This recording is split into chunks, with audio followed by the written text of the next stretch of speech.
Tapi saya nak kongsi satu topik kecil yang walaupun kecil tapi dia sangat penting dan signifikan untuk mereka yang baru nak mula berniaga, untuk mereka yang dah berniaga. Okay, saya dapati daripada responden ada yang ada perniagaan. Saya tengok dalam respon tu ada yang tak pasti dia ada perniagaan ke tak ada perniagaan, okey. Dan ada yang belum ada perniagaan. Tak ada masalah, okey. Jadi saya nak kongsi tengok slide seterusnya. Tak bergerak pula slide ni. Okey.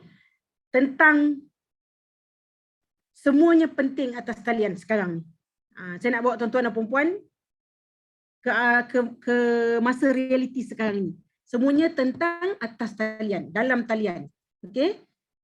Siapa yang ada social media seperti 3 yang saya tunjukkan di sebelah.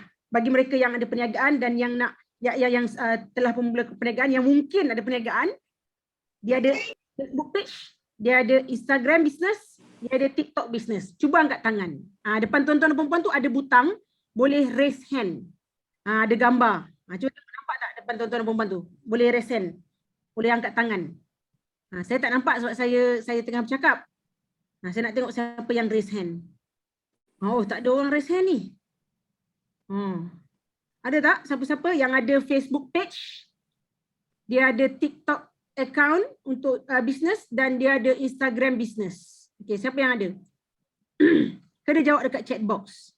Sorry doktor, lain teruk. Ada untuk personal. Okey, Puan Ida Rafidah ada tapi personal. Okey, tak apa, bagus, bagus. Apa yang ada tu Puan Ida? TikTok ke IG? Okey. Zatusi ada IG. Ada IG business, ada TikTok business. Bagus. Bagus. Zatusi ni mesti BBNU. Okey? Seterusnya, siapa lagi ada angkat tangan? Okey. Okey. Mungkin ada yang malu dia nak cakap dia ada bisnes. Tapi sebenarnya hakikatnya tak boleh malu-malu dengan saya. Okey, kalau malu nanti susah kita nak explore. Okey, semua ada tapi personal. FB ada business page. Bagus-bagus. Tu maksud saya business page. Personal FB dan Insta. Okey, Dr. Maslina ni dia memang popular di kalangan pelajar dia. Okey, jadi Insta dia followers dia ramai. Okey. Alright. Saya percaya ramai daripada tuan-tuan dan perempuan ni ada Facebook. Sebab saya tengok separuh daripada peserta ni dia punya, kita kata usia dia lebih daripada 30 tahun. Saya percaya. Tapi mungkin Facebook page tak ada. Yang tu pun saya percaya juga. Okey, tak apa. Penting. Penting untuk saya tahu ada Facebook biasa, personal, macam tadi ada yang jawab. Okey, sekarang ni bukan statistik. Okay, saya cakap kalau tak ada benda yang backup data saya ni, saya ingat saya lain liu je. Okay? Tapi yang baru masuk ni, nak kena mute-kan dia. Saya mute-kan sekejap. Okay, alright. Dr. Suhani pun boleh tolong saya untuk mute-kan peserta yang baru masuk. Dr. Suhani, ataupun ada orang mungkin dia ter-unmute, Dr. Suhani pun boleh tolong mute-kan. Okay. Jadi saya nak kongsikan sikit statistik dengan tuan-tuan dan perempuan. Fakta tentang Facebook di Malaysia yang berakhir pada 31 bulan 12 tahun 2020. Sekarang baru 2021. Nanti tahun depan kalau panggil saya jadi penceramah lagi, saya akan ubah data ni. Okay? Untuk tahun 2020, fakta pengguna Facebook di Malaysia dari 2017 dan forecasting jangkaan ke 2025, statistik menunjukkan jumlah pengguna Facebook di Malaysia yang diramalkan sehingga tahun 2025 akan meningkat sehingga 27 juta. Rakyat kita ada lebih kurang 36-37 juta sekarang. Hanya 10 juta aja yang tak ada Facebook. Itu mungkin kanak-kanak, orang yang terlalu tua, orang kurang upaya, warga-warga tua yang kurang upaya mungkin tergolong dalam mereka yang tidak ada akaun Facebook. Tapi rata-rata pelajar universiti, peniaga, pensyarah, yang bawa Grab, okey, yang cikgu, okey, pelajar asrama, sekolah menengah, universiti, majoriti banyak yang ada akaun Facebook. Sebab tu saya tanya tadi siapa ada Facebook. Dan saya percaya rata-rata ada Facebook. Kenapa? Kalau yang tidak ada Facebook page tadi, tak apa. Tak apa. Kenapa saya tanya Facebook page bukan Facebook personal? Kerana bila kita berniaga, okey, bila kita ada perniagaan untuk membezakan antara kita menjual barang-barang kita dengan cerita pasal peribadi kita ialah antara akaun peribadi dan akaun perniagaan. Itu yang membezakannya itu. Kita semua ada akaun personal. Bagus, tak apa untuk kita berkongsi cerita, update tentang kerjaya, keluarga dan sebagainya. Untuk berhubung dengan saudara mara yang dah lama tak jumpa, boleh jumpa balik dekat Facebook, bagus. Tapi bila kita berniaga, okay, mungkin dalam kawan-kawan Facebook kita tu, kita mungkin ada 2, 3, 4, 5 ribu kawan dalam Facebook personal kita tu, bukan semuanya minat tentang apa yang kita berniaga. Sebab itulah tadi saya tanya siapa yang ada Facebook page, siapa yang ada Instagram business, siapa yang ada TikTok business. Untuk membezakan antara aktiviti harian kita yang kita sering kali laporkan di muka buku dengan aktiviti perniagaan kita. Boleh tak salah, okay, untuk postkan perniagaan kita dalam Facebook personal sebab kita ada 3-4 ribu kawan tu tadi. Tapi jangan kecil hati, jangan sentap, jangan merajuk kalau dalam 3-4 ribu kawan kita tu mula start ramai yang hide kita punya posting.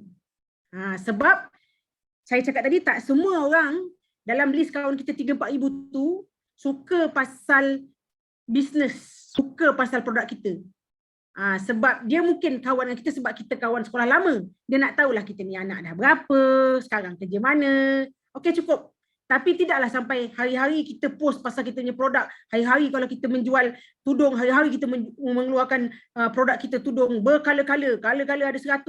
Jadi penuh dekat wall dia cerita pasal awak punya tudung aja. Dan dia mula menyampah. Sebab itulah saya tanya tadi, siapa yang ada Facebook page, siapa yang ada Facebook personal. Jadi inilah yang membezakan. Okay? Kita ada 3-4 ribu kawan dalam Facebook kita. Okay? Daripada 3-4 ribu kawan ni, kita buka satu Facebook page, kita invite dalam 3-4 ribu kawan kita ni. Dalam 3-4 ribu kawan kita ni mungkin ada 200-300 yang memang suka pada fashion dan aksesori. Dia akan minat page awak. Satu, atas dasar kita kawan. Yang kedua, dia nak tahu apa produk yang kawan kita jual. Dia akan support member. Ada yang akan support member. Okay, antara 2-3 ribu kawan kita tu. 1% dah follow kita punya page, dah cukup baik. Okay? Jadi itulah pentingnya ada Facebook personal dan ada Facebook page. Untuk kita membezakan rutin harian kita dengan perniagaan kita. Jadi kawan-kawan kita yang di Facebook page ni pun tak lari, kita dapat buat kawan-kawan baru yang like kita punya Facebook page. Kenapa Facebook? Ada yang tanya, kenapa Facebook? Bukan IG. Budak-budak baru nak up ni semua ada IG. Tengok satu C tadi. IG. Okay, kenapa nak kena ada Facebook? Ini semua orang tua-tua je main Facebook ni. Budak-budak baru nak up ni tak ada Facebook ni. Semua IG lah. Kan? Sayang kalau anda mempunyai mentaliti begitu. Kerana cuba tengok statistik 25 juta di Malaysia menggunakan Facebook. Dalam 25 juta ni kalau anda dapat tarik 1% pun untuk minat produk anda, cuba kira bayangkan berapa ramai dah anda punya potential customer anda dapat. Kerana yang tua-tua inilah, kerana yang bukan di BNU inilah, di kalangan inilah yang mempunyai kuasa membeli, yang mempunyai pendapatan, yang mempunyai duit yang nak membeli produk anda. Jangan sekali-kali anda mengatakan, okey saya dah ada IG, tak perlulah dah ada Facebook dah. Kalau produk anda tu melibatkan pelanggan secara menyeluruh, adalah satu kerugian anda tidak mempunyai akaun Facebook. Okey? Ada soalan tak? Boleh tanya anak-anak murid semua. Kawan 4,000, like 2-3 orang aja. Tak apa, Puan Ida. Kawan biar beramai, musuh jangan dicari. Dia tak suka kita, dia jaki kita, itu terpulang. Tapi takkanlah dalam 4,000 orang ni yang nengok produk Puan Ida, kalau buka, kalau sekali-sekala Puan Ida post di personal Facebook. Saya cakap sekali-sekala bukan hari-hari, bukan selalu. Sekali-sekala nak melalukan di wall orang bahawa oh saya ni berniaga ni. Takkanlah daripada itu orang tu dia kalau dia tak like pun dia tidak menyampaikan pada orang lain. Kita pun tak tahu. Aku memang tak suka Ida tu berjual, tapi dia adalah jual apa ni kalau kau nak bagi gift-gift kat orang, dia ada pandai buat. Tu kawan aku tu Ida tu kata dia. Bila dia mencakapkan dengan orang, kawan dia pula cakap, apa ada ke page dia ke? Biar aku tengok. Mungkin dia tak like, tapi dia menyampaikan cerita pasal perniagaan Puan Ida tu pada kawan-kawan dia. Itu lebih baik daripada dia berpura-pura like tapi dia tak buat apa pun. Okey Puan Ida? Jangan sedih. Memang kawan kita ramai. Haters kita pun ramai dalam Facebook tu sebenarnya. Tapi tak apa. Okey, dalam benda tu ada yang akan menyampaikan berita pada orang lain tentang perniagaan kita. Okey, seterusnya. Tadi tiga Facebook page, Instagram, satu lagi TikTok. Saya tengok membalas yang memberi respon di chat box yang ada TikTok ni pun budak-budak muda juga. Mungkin yang usia 30 tahun ke atas, dia bukan satu keperluan nak ada TikTok ni. Dan mungkin juga ada di setengah fikiran tuan-tuan dan perempuan ni, TikTok ni apalah untuk tengok budak-budak ni berjoget aja, berlakon lah, niru-niru orang suara, buat challenge tu, buat challenge ni. Ada, kita ada orang yang mempunyai pemikiran begitu. Namun, saya suka untuk kongsi dengan tuan-tuan dan perempuan. Okay, sebab ni ilmu kita kongsi, jangan simpan seorang-seorang. Okay, TikTok ni dibuat, di-invent oleh negara China. Okay, negara China tu besar. Okay, di Malaysia pun bangsa Cina ramai. Okay. Jadi kalaulah katalah produk tuan-tuan dan perempuan, satu produk yang berentasi, yang boleh merentasi bangsa, agama dan negara. Platform TikTok ni merupakan satu platform yang boleh dieksploit bersama. Okay, jadi saya pun mula-mula ada juga sikap skeptikal itu. Saya cakap terus terang ni. Orang cakap, kau tak ada TikTok ke? Kau meniaga kan? Apa nak ada TikTok ni? Tengok joget je. Saya pun ada mentaliti tu pada mula-mula. Tuan-tuan dan perempuan tak perlu rasa malu dengan saya. Sebab saya sendiri ada mentaliti seperti itu. Tengok joget-joget sana, joget-joget sini, artis buat muncung-muncung dan macam-macam lah dalam TikTok ni kan. Benda yang manfaatnya TikTok ni kan. Tapi bila saya menghadiri latihan, siri latihan, demi latihan, saya membuat rangkaian, saya berjumpa dengan orang, saya rasa tak salah kalau saya ni cuba sesuatu. Tengok, kalau tak boleh pergi, kita tak boleh pergi. Kalau bagus, rugi aku tak ambil peluang ni. Sebab bila kita cakap pasal usahawan, seharusnya, selalunya ialah melibatkan peluang. Di kiri kanan, depan belakang, atas bawah. Jadi saya ni ada bukakan satu perniagaan, okay, untuk melatih anak-anak saya ni mula minat berniaga dari awal usia. Jadi mereka ni saya perhati, dia ada kemahiran dan di kalangan kawan-kawan mereka ni saya dapati ada yang dari TikTok. Ni saya cerita pasal anak saya, Kawan-kawan saya, Dr. Suharni, Dr. Masina, Dr. Siti, saya tak rasa ada TikTok tu dah. Tapi saya nak create branding, saya nak create awareness di kalangan kawan-kawan anak-anak saya. Sebab generasi dia dah tak sama dengan generasi saya. Kalau saya guna Facebook, diorang tak ada Facebook. Sekolah menengah sekarang, budak tingkatan sekarang dengan ke bawah, darjah-darjah ni, Facebook jarang ada. Kalau ada pun mak dia lah yang buatkan. Tapi TikTok ni dah mula nampak. Jadi saya rasa, okey, ini mungkin peluang yang boleh saya guna untuk create the awareness, create the branding di kalangan kawan-kawan anak-anak saya. Jadi saya buat TikTok ni. Ni masa ni saya ambil gambar ni masa baru-baru buat lah. Tak ramai lah. Jadi yang followers pun kawan-kawan anak saya. Kita nak create pada orang, kanak-kanak ni ada di rumah, dia mempunyai kemahiran dan kita pun sama membantu untuk build up the entrepreneurship spirit di kalangan anak. Kita membantu, kita masak, dia siapkan production line. Jadi saya buat satu TikTok. Okay, mungkin saya boleh kongsi dengan tuan-tuan dan perempuan. Jangan, saya tak tahu saya stop share. Saya tak tahu saya share sound ke tak. Okay, saya share sound. Okay, saya nak mainkan video. Tengok tuan-tuan dan perempuan boleh dengar dia punya bunyi tu .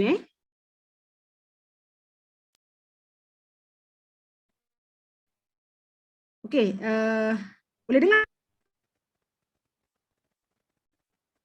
Dengar.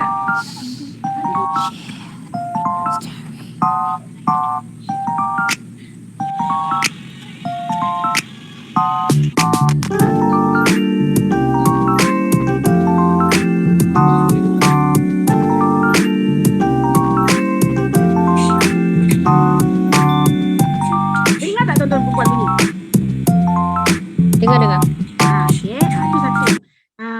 Tentang kanak-kanak yang ada dalam rumah ni yang ada kemahiran untuk melukis dan mewarna. Kemudian bila dikembangkan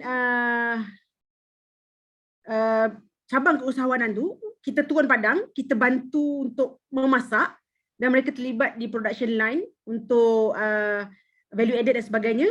Saya kumpulkan review customer-customer dan kemudian uploadkan di TikTok.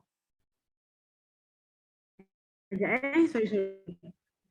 Next. Okay, this one.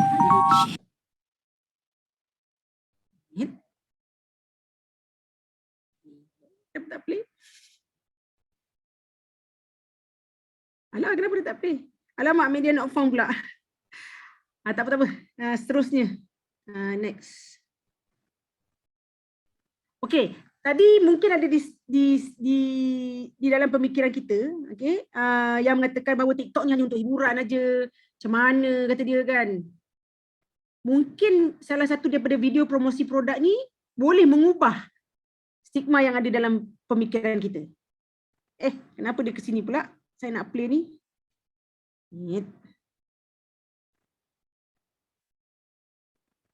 Alamak, media not found juga. Okay, TikTok yang ada depan tuan-tuan perempuan ni, okay, yang apa ni patutnya boleh dimainkan, tapi dia hilang dalam slide ni. Dia menunjukkan tentang produk Islamik. Okay, dia jual tasbih, digital dengan sejadah. Okay, jadi saya cuma nak beritahu pada tuan-tuan dan perempuan bahawa aplikasi ini sekarang ini dah mula, okay, diguna pakai secara meluas. Ramai juga ugamawan yang telah menggunakan aplikasi ini untuk menjadikan platform dakwah. Jadi saya suka untuk menyeru pada tuan-tuan dan perempuan, kalau belum ada, mungkin boleh ambil pendekatan untuk mencuba. Di samping kita dapat promosi produk kita, kita boleh selitkan dengan nilai tambah, iaitu unsur dakwah yang kita nak sampaikan. Mungkin satu ayat sebagai nasihat, sekiranya orang amalkan, kita dah dapat pahala. Okey, itu TikTok. Okey, ada apa-apa pertanyaan tak sebelum saya beralih kepada sesi seterusnya, iaitu sesi aktiviti. Okay, ada apa-apa nak tanya? Saya nak tengok chat box, ada soalan. Saya dulu macam tu, tapi sekarang banyak gali ilmu kat situ. Betul. Tengok, Nursaliza pun dah mengaku. Dia pun macam saya juga. Kalau tuan-tuan dan perempuan belum ada rasa nak buka akaun TikTok, mungkin perlu install dulu dan tengok apa yang orang lain cuba buat. Macam-macam ada. Cara nak kuruskan badan, exercise pun ada. Saya download aja, buat tak juga. Jadi inilah yang ada depan tuan-tuan dan perempuan semua sekarang ni. Kemudian ada cara betulkan cara kita belajar mengaji. Kemudian ada cara masak. Macam-macam ada. Orang dah mula gunakan. Dah makin ramai. Jadi kalau kita ada ruang dan peluang, kalau kita boleh exploit, dia memberi nilai tambah pada perniagaan kita. Mungkin untuk para akademik yang belum ada perniagaan, boleh mulakan untuk dapatkan attention, to capture the attention between our students. Budak-budak suka ni. Dia suka. Nanti dia rasa lecturer dia trending, lecturer dia hipster. So the approach, untuk mendekati budak-budak ni, mungkin melalui platform ni akan lebih smooth. Okey, ada soalan tak tuan-tuan dan puan-puan sebelum saya beralih kepada aktiviti seterusnya? Okey, sebelum saya sentuh topik yang nak dibincangkan pada hari ini, iaitu Business Model Canvas, saya nak tengok respon daripada tuan-tuan dan puan-puan. Siapa yang ada pengalaman dengan Business Model Canvas? Cuba angkat tangan. Dah assign bilik dah, kita akan ada 4 bilik. Okey, jadi tuan-tuan dan puan-puan, download file tu, sebab nanti bila pecah bilik, seorang akan type dekat PowerPoint tu. You tak tahulah siapa, bincanglah dalam bilik tu, siapa yang nak menaip. Okey. Mana ya? Dah sampai dah. Dekat chat box lah. Nampak tak? Nampak tak? Puan Ida tak nampak? Orang lain nampak tak? Saya kongsi file di chat box. Aktiviti kita, bila kejap lagi ni saya akan pecahkan kepada 4 bilik. Sila tulis nama ahli kumpulan. Kalau 5 orang lah. Kalau 6 orang. Saya nak tahu siapa Kemudian, tuan-tuan dan puan dapat benda ni. Yang saya share ni. Dalam slide tu inilah bendanya. Okey, inilah bendanya Business Model Canvas. Okey, saya dah masuk dalam grup webinar ya. Okey. Tapi saya ada bagi masalah dalam tu. Saya ada bagi masalah. Jadi tuan-tuan dan puan-puan tolong susun, okey, letakkan Kotak nombor 1 ni apa, 2 apa, 3 apa, 4 apa, 5 apa, 6 apa, 7 apa, 8 apa, 9 apa. Dia punya jawapan ada saya bagi dalam slide yang saya bagi tuan-tuan dan perempuan tu. Dan bagi satu jawapan, sekurang-kurangnya satu jawapan. Bawah kotak 1 ni apa jawapannya, bawah kotak 2 ni apa jawapannya, untuk membantu menyelesaikan masalah yang saya bagi tu. Okey tuan-tuan dan perempuan? Ada soalan tak? Dr. Fatin nampak tu. Apa nama tu? Dia kena masuk dalam grup. Tak apa, nanti saya assign. Jangan risau. Dr. Onlin, saya jadi student ya. Tidak ada orang yang terkecuali. Okey. Jadi boleh tak sekarang ni 3 suku, waktu di jam saya ni 3 suku, kita masuk balik pukul 3.40. Kalau dah siap, balik semula ke bilik utama. Tak ada masalah. Tapi saya nak bagi siapa yang mungkin lupa ataupun nak refresh ataupun nak bincang ataupun terasa begitu hangat sekali perbincangan tu, saya bagi maksimum sampai 3.40. Boleh? Okey. Okey. Jadi saya tengok option. Okey, 30 minit saya maksimum kat sini. Tapi 3.40 saya panggil balik nanti kalau dah siap, macam mana nak pergi bilik? Which room? Sabar, magic tu saya je yang boleh buat. Tuan-tuan dan perempuan tak boleh buat. Okey. Jangan panik tau. Lepas ni tuan-tuan dan perempuan akan saya gaibkan. Jadi tuan-tuan dan perempuan mengucap. Nak ditidurkan ni, saya nak pecahkan kepada bilik-bilik. Bismillahirrahmanirrahim. Sedia ya tuan-tuan dan perempuan? 1. Kejap je dah tulis, saya tak ada nak masuk bilik ni. Boleh bantu sekejap bagi siapa yang dia mungkin lupa dan tak tahu sebabnya. Bismillahirrahmanirrahim. Dengan nama Allah saya memecahkan anda semua ke bilik masing-masing.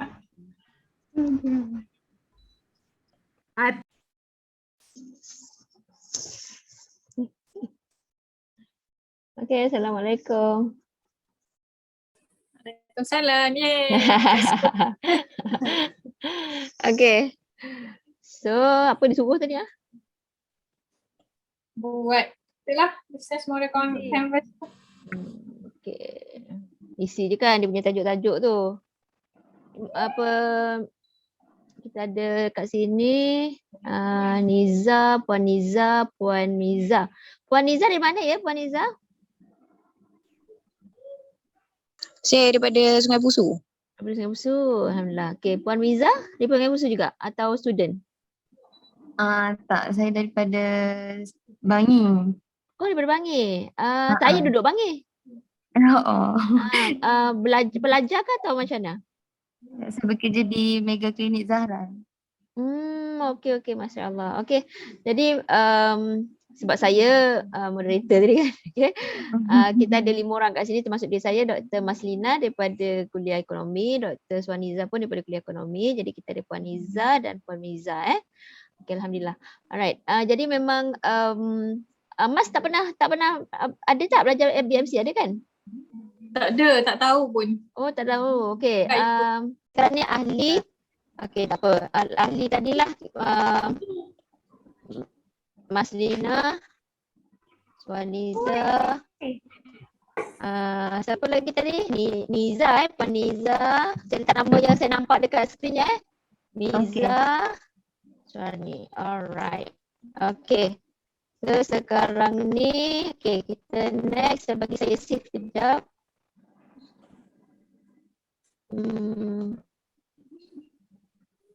Lambat pula sebab dia tengah pasang meet ni. Saya tengah apa pula tu? Grup berapa tadi Grup apa nama grup kita? Nak bagi nama? Grup 2. Okey. Bismillah. Alright. Okey, so sekarang ni masalah perniagaan. Alamak, macam mana saya nak? Okey, masalah perniagaan sejak PKP 1 hingga 3 penjualan food truck semakin menurun sebagai perunding. Bolehkah anda mendengar hasil mereka dengan menggunakan BMC yang baru? Okey. So sekarang ni BMC dia ada 9 elemen dekat sini. Okay, kalau BMC ni dia ada 9 elemen yang actually apa yang Dr. Olin suruh tadi, dia suruh kita masukkan elemen ni dalam sini. Siapa yang pernah belajar, ingat lagi tak? Saya boleh lah isi tapi. Okay, so dia Ni kan ada segmen pelanggan, tawaran nilai. Siapa yang ingat kat mana-mana ni? Boleh? Ada siapa yang pernah belajar tadi? Tak ada? Kuning tu cost. Kuning tu cost, Sembilan betul. tu revenue. Okey. Kuning tu struktur cost, betul. Apa soalan yang tadi tu?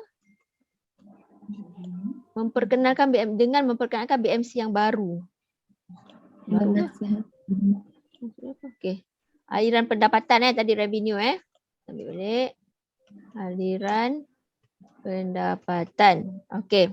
Lagi ada siapa ingat? Nanti Dr. Olin terangkanlah. Apa yang nombor 3 ni, ingat tak yang tengah-tengah ni? Ini tekat apa? Elim. Ni. Yang kalau segmen pelanggan sebelah mana?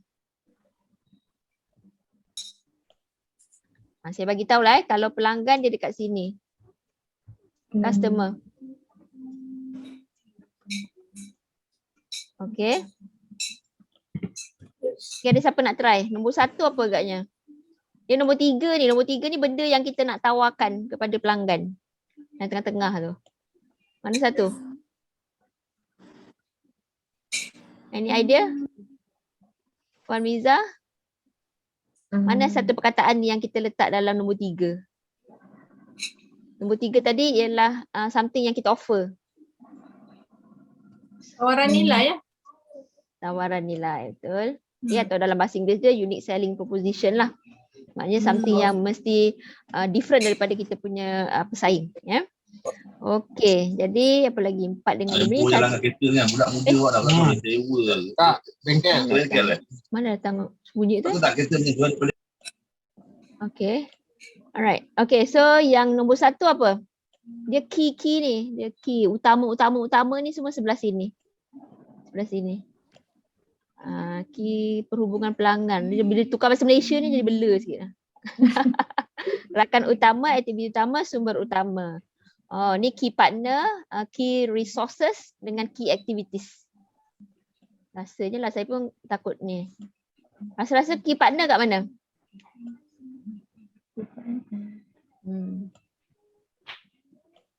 Dekat sini orang kan? Pelanggan kan? So dekat sinilah sebenarnya key partner. Okay? Jadi key partner ni dia akan ada key activity and key resources. So dia dekat 2 dengan 3 ni. So mana agaknya key activity? Key activity sebelah atas ke sebelah bawah?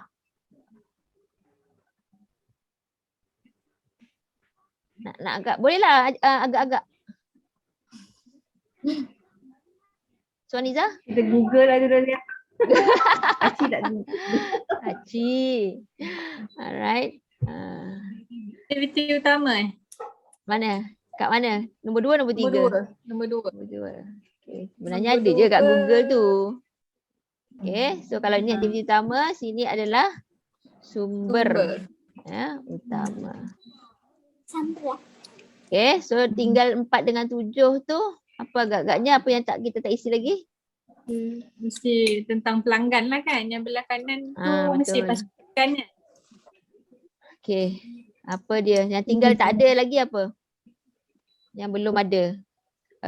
Pelanggan, Perhubungan pelanggan dengan saluran. makan Okay. Hubungan pelanggan yang mana?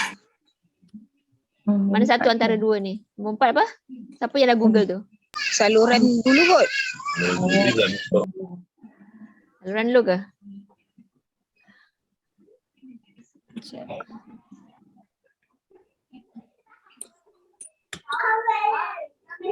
Dia kat atas ni sebenarnya customer relationship dulu.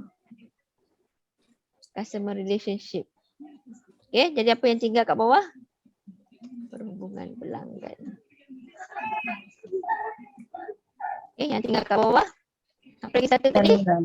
Boleh? Saluran. Puan Niza boleh? Ni kita dah ada. Okay, betul. Saluran. Okay, Alhamdulillah. So dah siap lah. Siapa yang nak present nanti? Saya boleh apakan tapi saya tak tahu dia kena isi apa. Arahan Bukan tadi kita kan isi kita kan? jawab. Ha. Hah? Bukan kita jawab persoalan tu yang Itulah tadi saya tu? tengah buat saya tengah apa benda tadi masa Dr. Olin bagi instruction. Dia suruh isi ke macam mana? Mas, Olin suruh isi dia punya ni Yang tu pun saya tak dengar. Okay. Kalau macam tu food truck. Food truck semakin Kena relate lah kot ya dengan business problem tu. kamu orang sebagai peneliti boleh kan menggunakan base yang baru. Maknanya dekat sini. Oh, ni latar belakang dia. Makanan kampung ada 6 truk beroperasi di negeri Johor dengan 12 kaki tangan. Segmen pelanggan pembeli hotspot FT, pembeli pasar malam, pasar tani kaki tangan swasta. Oh, dia kena selesaikan ke benda ni? Ya Allah, aku ni dengar apa? Masa sekarang ni makanan kampung 6 truk makanan beroperasi di negeri Johor dengan 12 kaki tangan. Okay, segmen pelanggan merangkumi pembeli hotspot FT, pembeli. So, dia kata yang baru, maknanya dekat sini, dia nak kita adakah kita masih nak kekalkan pelanggan yang sama ataupun ni pelanggan lah ni.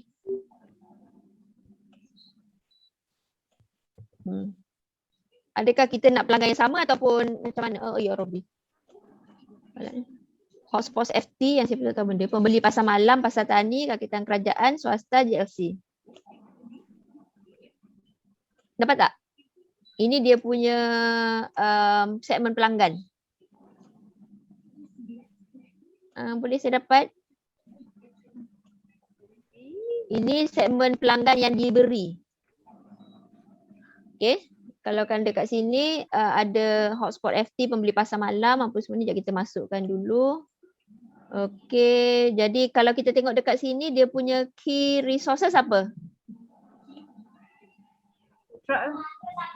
Food truck. Okay. Jangan lupa kita ada kaki tangan. Kan? Okay, Puan Niza. Agaknya apa lagi? Oh, tadi Mas dah kata 6 truk makanan. Ini adalah resources. Sumber dia lah. Maknanya kita ada apa yang kita boleh gunakan nak run our business. Okay, 6 truk makanan. Alamak.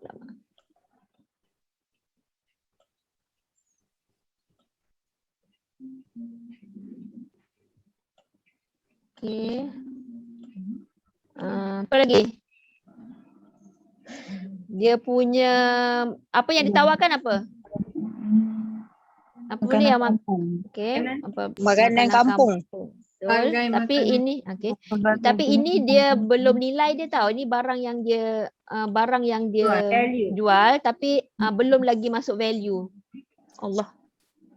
Value dia nanti kita kena cipta lah. Okey, apa yang dia nak tawarkan. Okey. Adakah kita nak teruskan perniagaan food truck ni macam mana? Sebab dia kata COVID kan. COVID food truck lagi tak?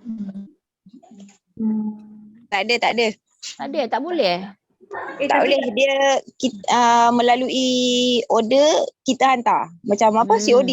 COD tak boleh buka lah food truck Okey. Tak boleh. Okey, so itulah dia punya nak diselesaikan. Dia menawarkan bagian makanan kampung beroperasi di negeri Johor. Negeri dia lah tu. Okey, so sekarang ni ini maklumat yang kita ada Jadi sekarang ni dengan maklumat latar belakang kita ada ni, macam mana kita nak bagi advice kepada apa ke namanya? Kampung food truck. Apa yang kita nak cuba buat marketing plan untuk dia gunakan model canvas ni. Okay, so sekarang ni Allah. Okay, so sekarang ni sekarang ni segmen pelanggan ni, pelanggan lah kita punya customer. Adakah kita boleh terus sebab pasar tani, pasar malam dah tak ada kan? Tak boleh lagi kat tu. So sekarang ni siapa segmen pelanggan kita?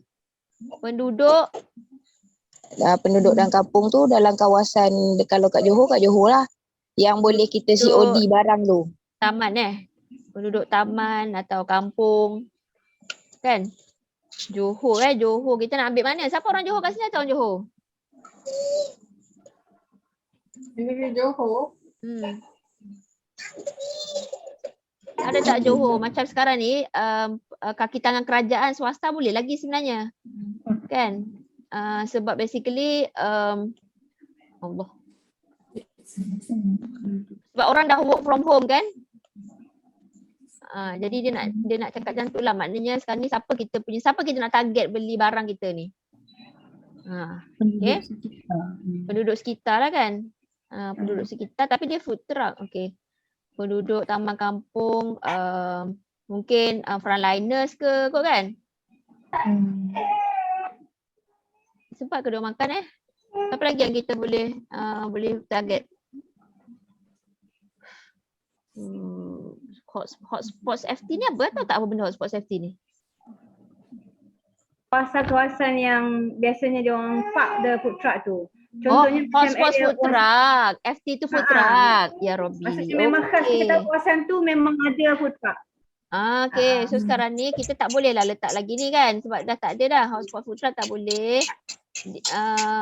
Maknanya sekarang ni yang ni dah kena padam dah ni kan. Sebab kita kena ada target market baru. Penduduk, taman kampung. Lepas tu siapa lagi yang kita boleh target? Siapa kita punya target market sekarang? Itu maksud dia itulah yang baru. Sebab orang dah kerja kat rumah. So, penduduk lepas tu ni dah tak buka pasar malam. Tapi penduduk tu maksudnya dah boleh lah.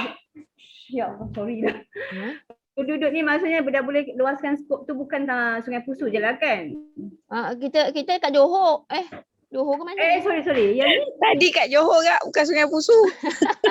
sorry. Ni kat Johor. Kat Johor. Tapi biasa kalau macam dekat Sungai Pusu ni, saya buat marketing, saya utamakan dalam kampung saya. Lepas tu dalam kawasan-kawasan terdekat macam contoh area Gombak, saya akan pasarkan area Gombak melalui WhatsApp ke ataupun Facebook ke, macam tu. Mana kita buat macam ni lah. Penduduk taman kampung dalam kawasan Johor. Kawasan Johor?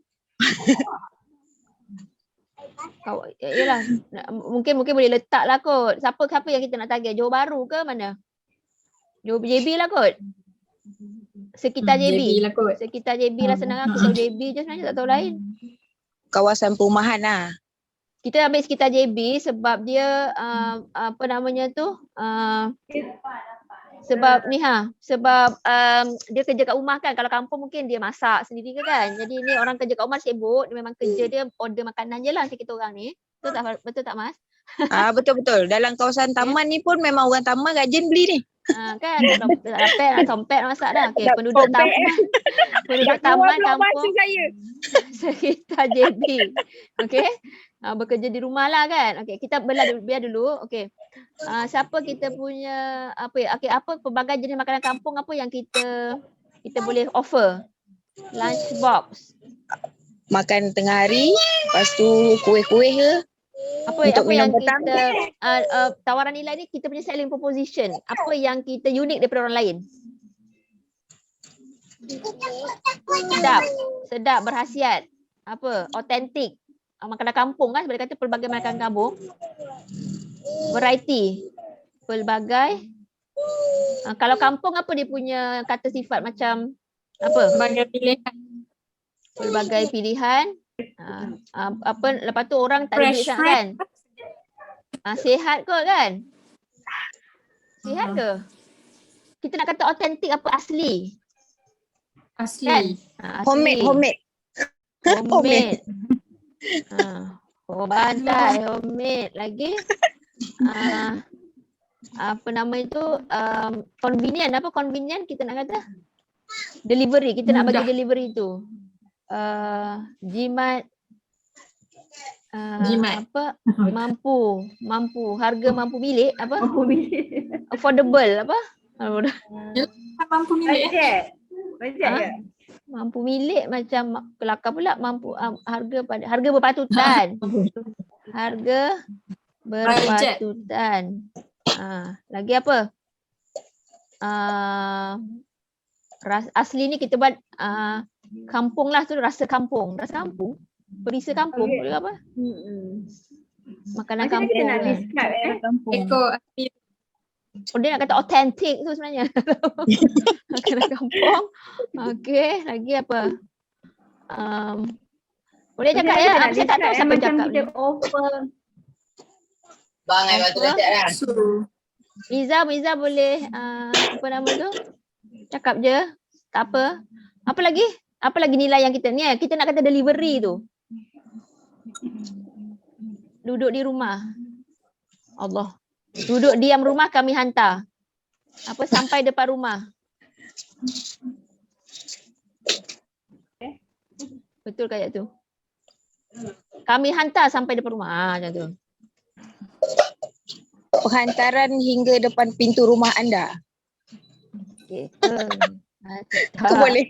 Boleh je penghantaran hingga depan pintu rumah anda. Okey, siapa kita punya partner kat sini? Rasa-rasanya siapa? Kita kena partner dengan tukang masak. Kita nak usah. Kita kena partner dengan Grab lah tak? Dia ada truck. Macam mana? Sekejap, saya nak kecil. Biasa dia ada macam pekerja runner dia sendiri kot. Itulah. Dia ada 12 kaki tangan kan. Jadi dia tak perlukanlah truck tak. Kan sumber utama dia dah ada dah. Jadi siapa yang dia nak partner? Dia akan lantik mungkin dia akan lantik satu staff tu untuk runnerkan barang tu je. Sumber utama kaki tangan. Supplier kot. Apa? Operasi. Pembekal operasi, runner ni termasuklah kan. Dia nak guna drive, dia nak drive truck makanan ke nak hantar, takkanlah hantar pakai drive makanan. Sekarang kan ada yang motor tu. Tak masalah sebab dia punya aset ni ada 6 truck makanan ni. Rasanya truck makanan tu kita boleh linkkan dengan Grab ataupun Foodpanda. Lagi mudah kot. Dia akan menyeluruh ke seluruh, macam kalau kawasan Johor kan, dia akan merangkum semua tu. Pandai-pandai. Maknanya dekat sini truck makanan tu jadi macam distribution center. Betul tak? Betul. Itu nak sebut tadi tu Puan. Dia macam distribution center, letaklah bahasa Inggeris pun.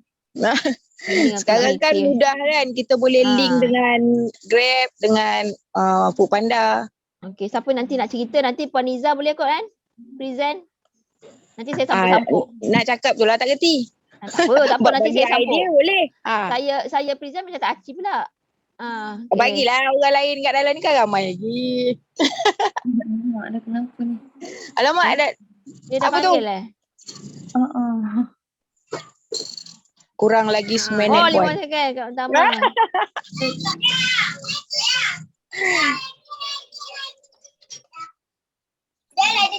Kos dalam pendapatan.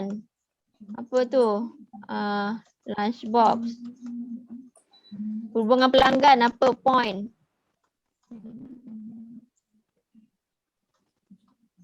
Rating.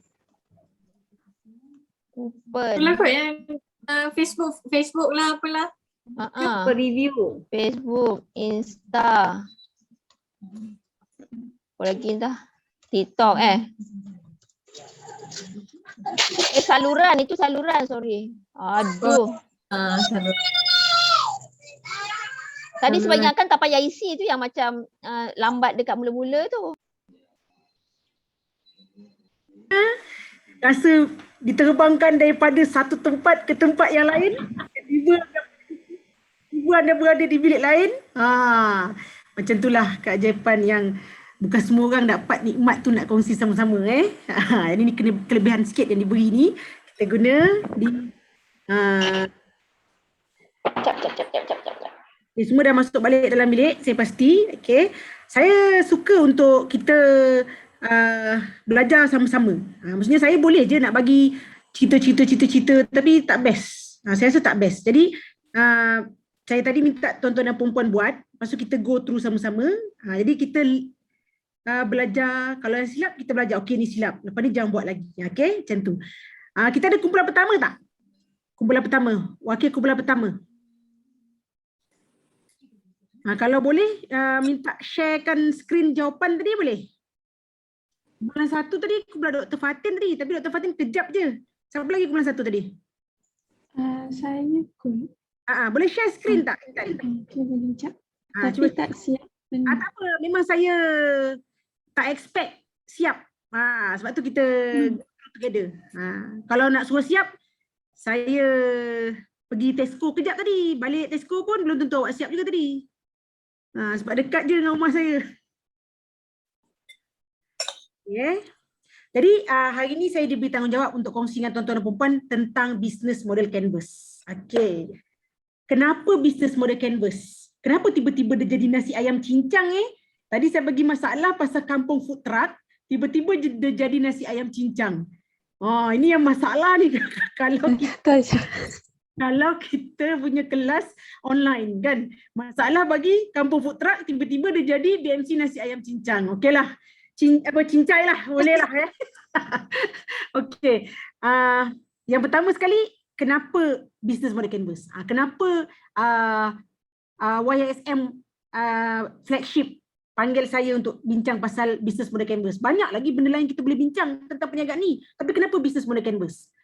Saya nak kongsi dengan tuan-tuan dan puan-puan, business model Canvas ni satu tools, satu alat yang saya boleh klasifikasikan sebagai power lah. Kenapa saya cakap power Okey, cuba share slide Intan. Ni dalam bentuk biasa. Boleh besarkan slide tu. Kan awak nak present, macam mana awak present? Kalau assignment awak nak present, kan awak presentation slow. Sorry, it's presentation show. Slideshow. Boleh? Mana tak? Slideshow. Mana tak? Okey, tak pandai, tak apa. Tak keluar. Tak keluar. Okey, tak apa. Tuan-tuan dan puan-puan bila tengok BMC nasi ayam cincang ni, okey, walaupun saya minta benda lain yang dapat, tak apa. Daripada pandangan pertama, okey, terus tuan-tuan puan-puan nampak. Okey, yang pertama sekali kumpulan 1 ni buat rakan utama. Okey, next slide Intan. Yang itulah yang BMC nasi ayam cincang tu. Dah ada ke bawah sangat dah ni. Okey. Yang pertama, saya nak tengok dia betul tak. Dia betul tak letak kedudukan sebab ada yang pandai lah dalam grup ni, ada yang dah ada tadi. Bagus. Okey, cuba tuan-tuan dan puan-puan tengok dekat kumpulan masing-masing tadi. Dekat kumpulan ni saya nak tengok dia punya letak duduk. Dia ada 9 elemen dalam business model. Okay, kita ada 9. Mana Dr. Suharni? Ada kejap lagi. Boleh dapat. Ada, dia record. Kejap. Mute kan orang Dr. Suharni. Ya.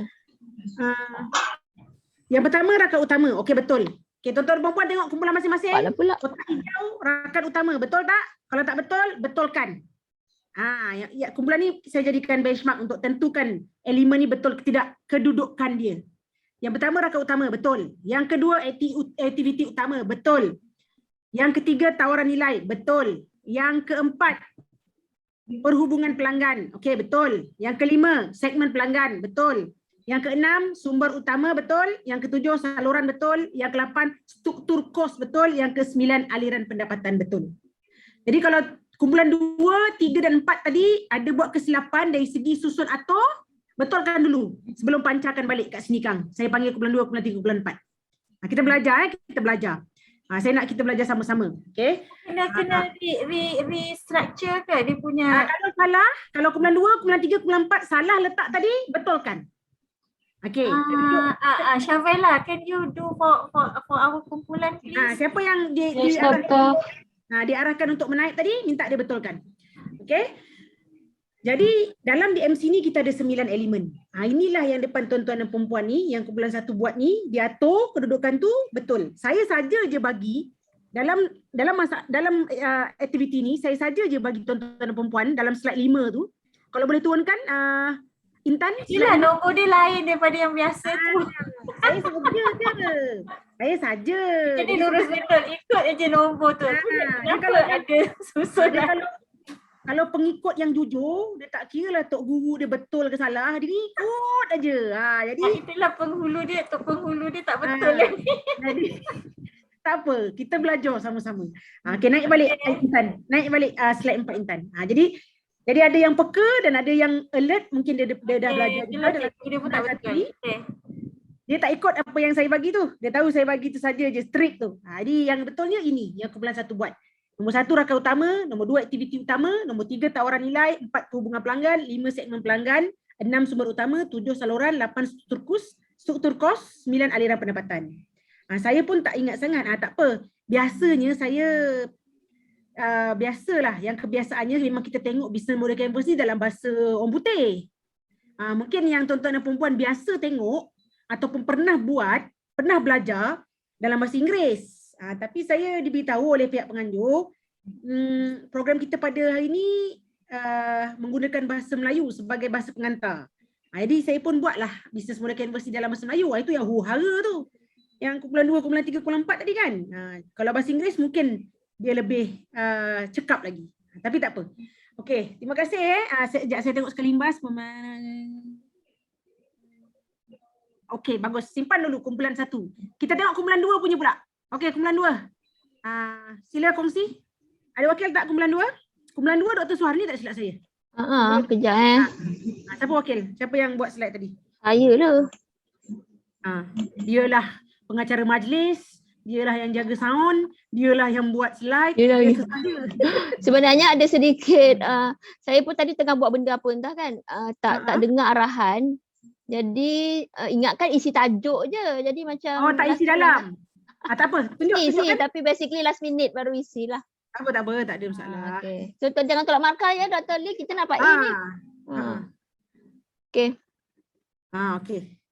Slideshow kan. Apa dia? Mana dah? Ni tadi yang tadi kumpulan 1 tolak markah sebab kumpulan 1 tadi tolak markah sebab tiba-tiba nasi ayam cincai. Yang ni betul kampung food truck. Okey. Tolak markah tak siap je lah. Dah? Boleh slideshow? Dah. Okey. Kita go through sama-sama Untuk tuan-tuan dan perempuan yang baru kali pertama mungkin tengok business model canvas ni. Satu tadi saya kata kenapa business model canvas sebab dia power Sebab kenapa dia power? Bila tuan-tuan dan perempuan tengok aja benda ni dalam satu slide aja, tuan-tuan tengok, mata tuan-tuan tu terus tengok. Dan kalau sempat tadi tak sempat lah, kalau ada masa lebih panjang sikit, mungkin yang buat ni boleh hias-hias sikit business model canvas ni, letak gambar, letak gambar kuih, letak gambar food truck, dia menjadi jatuh ke hati. Dari pandangan mata dia jatuh ke hati. Semuanya di atas satu helai kertas saja. Bukan 2 page. Nampak tak? Saya bagi tuan-tuan perempuan aktiviti tadi untuk buat aktiviti ni hanya 1 page saja saya bagi. Dia tak meleret-leret sampai ke page 2, 3, 4. Jadi apa yang berlaku di luar sana sekarang ni? Realitinya kalau sebelum ni, kalau tuan-tuan dan perempuan nak dapatkan dana, nak dapatkan pinjaman, masuk pertandingan, pelajar-pelajar semua ataupun pensyarah-pensyarah semua, nak dapatkan projek konsultan, nak dapatkan research grant, Sekarang business model canvas ni ialah tool yang memang pihak-pihak yang memberi duit pada kita suka nak tengok. Dia suka nak tengok. Sebab daripada satu helai kertas ni, dia nampak hala tuju ke mana perniagaan kita. Dia nampak hala tuju ke mana projek kita nak pergi. Dia nampak hala tuju ke mana apa yang kita boleh tawarkan pada dia. Jadi kita ada 9 elemen. Saya sentuh satu-satu dulu. Ada yang bercakap ni Dr. Suharni? Ada yang bercakap? Ada ke? Ada sound. Ada sound. Okey. Sound saya kejap. Masuk balik tak suara saya? Saya pun tak tahu. Dah. Dr. Suharni pun kena mutekan diri sendiri. Okey. So saya pergi satu-satu. Dia tidak ada yang ni betul, tak ada undang-undang mana dulu mana kendian bila kita cerita. Macam tadi kan saya susun tu tak ikut pun nombor 1 apa, nombor 2 apa sebenarnya kan. Bila membentangkan dia tak ada urutan. Okey, perlu daripada kanan kepada kiri, daripada bawah kepada atas, tidak. Tapi berdasarkan pengalaman, berdasarkan apa yang kita dapat dari latihan, daripada jaringan, ada 2 benda yang boleh dimulakan kalau nak buat persembahan depan orang. Yang pertama, kotak nombor 3 tu. Kenapa saya colourkan dia merah? Saya bukan suka-suka colourkan dia merah. Dia tengah-tengah. Okey. Kemudian saya colourkan pula dia merah. Kalau anda diberi masa 3 minit saja, okay, untuk bentangkan anda punya business model canvas ni. Bentangkanlah kotak nombor 3, kotak nombor 5 dan kotak nombor 9. Ini tips. Ini tips. Kalau anda diberi masa-masa yang singkat untuk betul-betul bentangkan 9 kotak ni, ambil masa lebih kurang 20 minit. Tapi kadang-kadang kita masuk pertandingan ataupun kita diberi interview, okay, untuk bentangkan projek kita, bisnes kita diberi masa 10 minit saja. Anda diberi masa 10 minit untuk membentangkan 8 minit presentation, 2 minit Q&A. Jadi kotak mana yang paling penting untuk kita bentangkan pada juri? Kotak nombor 3, tawaran nilai. Kenapa? Ini saya cerita pasal tawaran nilai. Dalam bahasa orang putih, value proposition. Pentingnya kotak yang tengah ni, powernya kotak yang tengah ni, kerana apa yang membezakan perniagaan anda, servis anda, produk anda, projek anda dengan orang lain yang sama-sama pun minta juga dana tu, minta juga pinjaman tu, minta juga projek tu. Jadi di kotak nombor 3 ni lah yang anda perlu tulis apa kekuatan produk anda, servis anda, kertas kerja anda, projek anda yang anda nak masuk. Value proposition. Dia memberi gambaran pada orang yang melihat, pada juri, pada funder, okay, apa bestnya pasal produk anda ni. So untuk menasihati kampung food truck, okay, kumpulan 2 ni, dia dapat tengok value proposition yang ditawarkan. Dia dah sihatkan kampung food truck. Harga berpatutan, penghantaran hingga ke depan pintu rumah anda. Okey, ini satu benda yang hebat untuk dicadangkan kepada kampung food truck. Selepas ni nanti dekat ujung saya akan kongsi dengan tuan-tuan dan puan-puan business model canvas yang penuh. Tapi cadangan daripada kumpulan 2 kepada kampung food truck ni hebat. Kerana dia tawarkan perkhidmatan hingga ke depan pintu rumah. Sebelum ni kampung food truck tak ada buat. Nampak tak? Bezanya orang yang jual kuih muih kat luar sana, orang yang jual makanan-makanan kampung, kalau nak membezakan dengan kampung food truck, ini satu nilai yang hebat untuk kampung food truck buat, iaitu penghantaran hingga ke depan pintu rumah anda. Nampak tak bezanya? Jadi value proposition untuk kampung food truck ni saya terima. Penghantaran hingga depan pintu rumah anda. Itu betul. Bukan betul. Itu hebat. Okay. Kemudian asli makanan kampung. Okay, sehat, pelbagai, okay, variety. Mungkin ada macam-macam lah. Kuih kalau ada macam-macam, budak-budak orang kampung, kuih, okay, pelbagai. Harga berpatutan. Mungkin dari segi harga berpatutan ni, boleh dibuatkan range. Macam mana define harga berpatutan tu? Mungkin pada orang RM2 yang berpatutan. Tapi barang sekarang dah mahal, kos, tepung pun mahal, telur pun mahal. Jadi berapa harga yang sesuai berpatutan tu? Mungkin dia boleh dibuatkan range antara RM2 ke RM5 dalam kurungan. Okay? Itu tawaran nilai. Apa yang bestnya tentang produk dan servis tuan-tuan dan puan-puan berbanding orang lain. Kotak kedua yang saya nak sentuh, segmen pelanggan. Okay, tadi dalam masalah tu sebenarnya dah obvious. Okay, dah nampak lah, ada bagi gambaran lah siapa segmen pelanggan kampung food truck ni. Jadi kalau perniagaan tuan-tuan dan puan-puan pun, segmen pelanggan ni ialah orang yang anda target, siapa yang akan jadi pembeli barangan anda. Anda boleh klasifikasikan pelanggan ni dari pelbagai aspek. Boleh tengok dari segi umur, boleh tengok dari segi geografi, boleh tengok dari segi minat, boleh tengok dari segi jantina, boleh tengok daripada latar belakang pendidikan, latar belakang pendapatan. Sekarang di Malaysia kita ada B40, M40, T20. Jadi kalaulah produk dan tuan-tuan dan perempuan ni, saya cakap kalaulah produk tuan-tuan dan perempuan di luar sana ialah tudung yang mahal, harga jenis RM100 ke atas lah, sebab material dia mungkin dibuat daripada ular sawa. Saya pun tak tahu. Okay? Jadi siapa target segmen pelanggan anda? Kalau boleh saya tanya. Siapa peserta yang nak menjawab? Okay, partisipan. Saya nak panggil partisipan ni. Kotak dia tidur. Okay. Aina. Aina ada tak Aina? Aina tidur. Aina tidur cikgu. Okay. Hafizah? Hafizah? Hafizah pun tidur cikgu. Haslinda? Sama juga cikgu. Huda ada Huda? Ada. Tu Huda ke Haslinda? Huda. Baru masuk. Huda baru masuk. Tak apa. Terima kasih. Bu Ashura. Okey, siapa nak bercakap dulu? Baru masuk. Siapa nak cakap dulu? Huda ke? Huda dulu lah, Huda dulu. Okey Huda, saya nak tanya. Kalaulah produk awak, kalaulah produk awak itu ialah tudung yang berharga RM100 ke atas, siapa yang awak rasa akan beli produk awak? Orang T20 atau M40. Okay. Maksudnya kita klasifikasikan produk tu pelanggan dia dari segi Pendapatan. Okey? Siapa yang cakap ni? Saya mute kan. Saya mute kan. Oh, dah hilang. Dr. Suhani, kenapa hilangkan slide? Saya tak habis lagi bincang kumpulan 2 punya. Okey, jadi tadi Huda cakap kalau produk tu ialah melibatkan harga yang RM100 ke atas, tak sesuai lah kita nak jual dengan kelompok B40. Dia tidak merasakan itu satu keperluan. Jadi di segmen pelanggan ni, tuan-tuan dan puan-puan boleh buat point. Siapa yang aku target nak beli barang aku ni? Siapa yang mampu nak beli barang aku ni? Mungkin dari segi kampung food truck ni, di sini kumpulan 2 mencadangkan penduduk taman, kampung sekitar Johor Bahru yang bekerja di rumah, frontliners. Okey, ini menarik. Segmen pelanggan, dia tulis frontliners. Okay, kumpulan 2 ni agak mengikuti perkembangan semasa. Kenapa saya rasalah jawapan frontliners itu dipilih? Sekarang memang istilah ini menitip di bibir mana-mana rakyat Malaysia.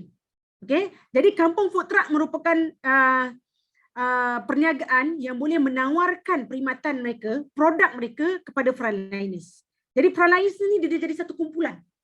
Dia bukan lagi satu benda yang engkau nurse dekat hospital sana, engkau kat klinik kesihatan sana, tidak. Tapi dia dah menjadi satu kata nama khas yang dia merangkumi satu kategori. Okay? Jadi bila kita cakap frontliners ni, bukan setakat orang yang kerja hospital, yang relanya, okay, yang tenteranya, yang polisnya. Jadi apabila kampung food truck memberi tawaran nilai sebentar tadi, penghantaran hingga ke depan pintu rumah ataupun depan pintu kereta, tindakan bijak melibatkan frontliners sebagai segmen pelanggan ialah satu tindakan yang hebat. Okay? Kerana mereka boleh menghantar produk mereka ni kepada frontliners yang sedang bertugas. Bukan saja yang berada di rumah, tapi yang sedang bertugas. Kalau dia boleh hantar, bawah kemah-kemah abang polis tu tengah buat SGR, hantarlah. Okay, abang polis pun boleh order, orang pun boleh belikan bagi pihak abang polis, hantar kepada abang polis. Kampung food truck boleh target frontliners sebagai segmen pelanggan mereka. Okey? Okey, itu segmen pelanggan. Saya dah uraikan 2, 3 tawaran nilai dan 5 segmen pelanggan. Okey, terima kasih kumpulan 2. Saya nak tengok kumpulan 3 punya slide pula. Ada wakil tak kumpulan 3? Rasa Ada. Saya. Dah. Okey, share dah. Okay, boleh nampak tak? Nak tu slide. Dia tengah sharing.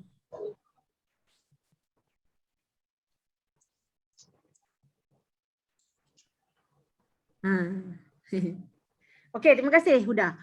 Sekarang kita tengok dulu kedudukan dia, rakan utama, aktiviti wawasan antaranya penggunaan segmen pelanggan, saluran sumber. Okey, kedudukan betul. Tadi saya dah sentuh pasal tawaran nilai dan kemudian segmen pelanggan.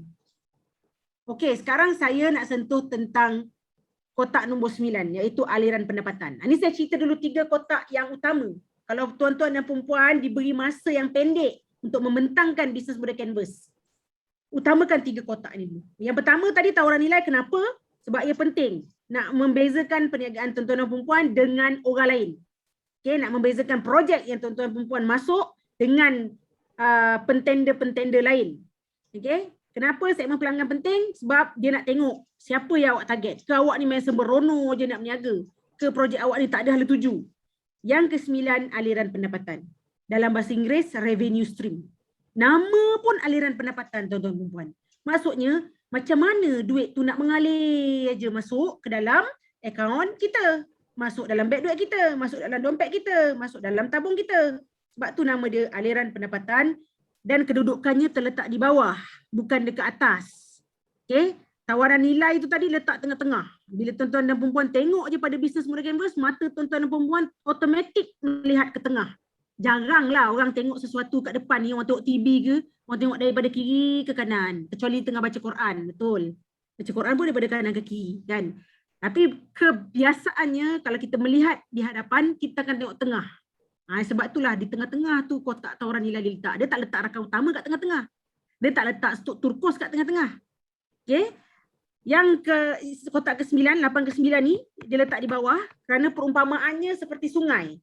Okey, struktur kos dan aliran pendapatan ni dia memanjang, jarang ada sungai menegak kecuali air terjun daripada atas ke bawah. Okey, bila cakap revenue stream, dia mengalir, okey, dan sungai tu dia memanjang. Sebab tu dia berada di kedudukan nombor 8 dan 9. Kos ni kau keluar duit, kita keluar duit. Duit keluar. Struktur kos. Aliran pendapatan, duit masuk. Keluar masuk. Sebab tu dia berada di bawah. Benda ni tak ada tulis dalam buku. Tapi ni saya ajar. Kita belajarlah. Bila kita berguru, kita dapat ilmu tu. Jadi saya kongsi dengan tuan-tuan dan puan-puan. Jadi penting untuk kedudukan ni betul. Jangan pandai-pandai letak kotak nombor 1 dekat kotak nombor 7, kotak nombor 5 letak kat kotak nombor 8. Kan? Itu yang tadi saya saja trap tu. Ada juga yang buat silap, tak apa, kita belajar. Aliran pendapatan ni, selain daripada produk yang anda jual, kita nak tahu apa lagi benda lain yang anda boleh buat melalui perniagaan anda. Sebab, katakanlah saya ni bank. Okay, katakanlah saya bank. Saya nak bagi awak pinjaman ni. Kalaulah perniagaan awak ni, kalau perniagaan awak ni, barang awak tu tak boleh terjual, tak laku. Macam mana awak nak bayar balik pinjaman saya? Saya nak tahu tu. Kalaulah saya bagi awak hadiah, duit. Okay, saya nak tahu juga ke mana hala tuju duit yang saya bagi awak tu. Kalau awak nak buat joli, beli iPhone, saya tak nak lah kan. Saya bagi awak pinjaman tu. Jadi saya nak tengok.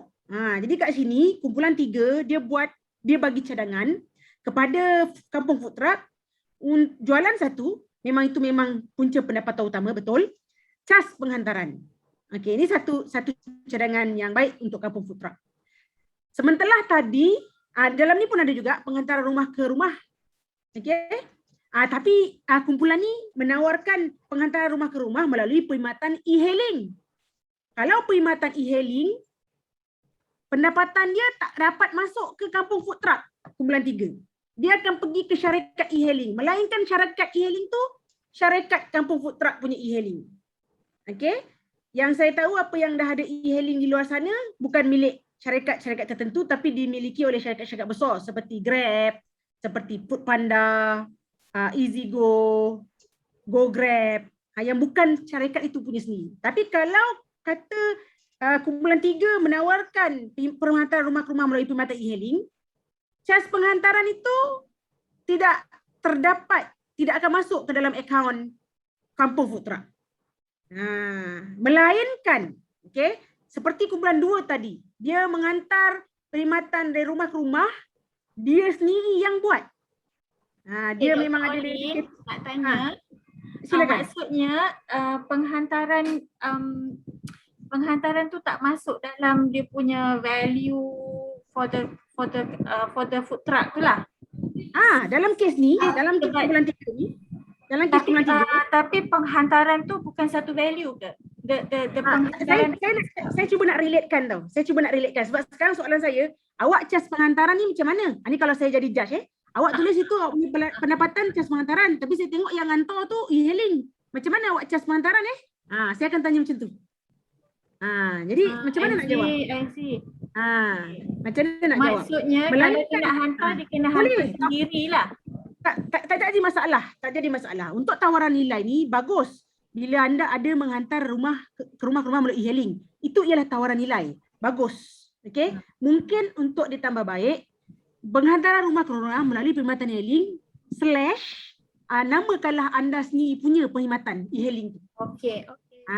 Contoh / kampung food truck transporter. Contoh.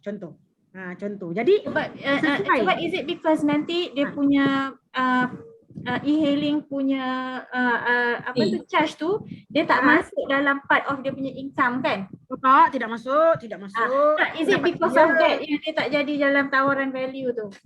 Tak. Dalam kes ni tawaran value tu okey, tak ada masalah. Saya query dekat awak punya aliran pendapatan, cas penghantaran tu. Alright, okay. You punya value proposition, penghantaran rumah ke rumah melalui perkhidmatan e-hailing tu tak ada masalah. Itu bagus. Maksudnya anda tidaklah statik berada di satu tempat. Orang boleh order awak punya makanan ni, kampung food truck punya makanan ni, ataupun makanan awak sendiri, produk awak sendiri melalui e-hailing. Bagus. Itu memang satu tawaran nilai yang perlu ada saat ini. Okay, perlu ada. Orang tak boleh lah nak keluar rumah sangat sekarang ni, macam-macam orang takutkan dengan restriction, tak boleh rentas daerah dan sebagainya. Jadi tawaran nilai untuk pengantaran rumah ke rumah melalui perkhidmatan e-hailing tu bagus. Yang jadi persoalan saya sekarang, kenapa awak letak cas pengantaran tu sebagai revenue stream? Kat mana yang awak cas? Tu soalan saya. Jadi untuk menjawab persoalan ni, nak betulkan, tambahkan point supaya tally dengan awak punya aliran pendapatan. Tawaran nilai tu awak perlu tambah satu lagi cadangan saya, pengantaran rumah ke rumah melalui perkhidmatan kampung food truck transporter. Kat situ baru nampak aliran pendapatan awak yang akan masuk ke akaun awak, bukan masuk ke akaun e-hailing. Faham tak maksud saya? Faham. Okey. Jadi bila awak ada transporter, bila awak ada tawaran nilai transporter sendiri, tak kisahlah syarikat awak apa nama pun, dalam kes ni kampung food truck, okey, ada transporter sendiri. Melalui transporter sendiri ni macam-macam boleh buat. Awak boleh pacak iklan dekat kereta dia, awak boleh letak botol Pepsi, orang Pepsi bayar lah. Kat situ datang lagi aliran pendapatan, pengiklanan. Nampak tak? Melalui awak punya transporter tu. Kan biasa transporter ada box dia sendiri kan, ada box dia, ada kereta dia, boleh tampal stiker. Siapa yang letak iklan dia dekat situ, kita cas. Itulah pendapatan kita. Kereta bergerak sana sini, hulu ke hilir. Bila dia berhenti kat traffic light, ya orang pandang. Bila orang pandang, siapa yang letak stiker iklan dekat badan kereta tu, orang tengok, ni produk apa ni? Siapa yang letak stiker kat kereta kita, bayar. Itu aliran pendapatan, pengiklanan. Ada setengah produk, services, company, okay?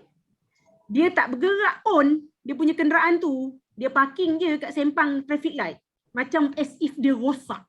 Kalau siapa perasan lah lalu MRR2, siapa yang pernah lalu depan Tesco Ampang, belah kiri, ada je sebuah van ke sebuah lori, statik je parking kat situ.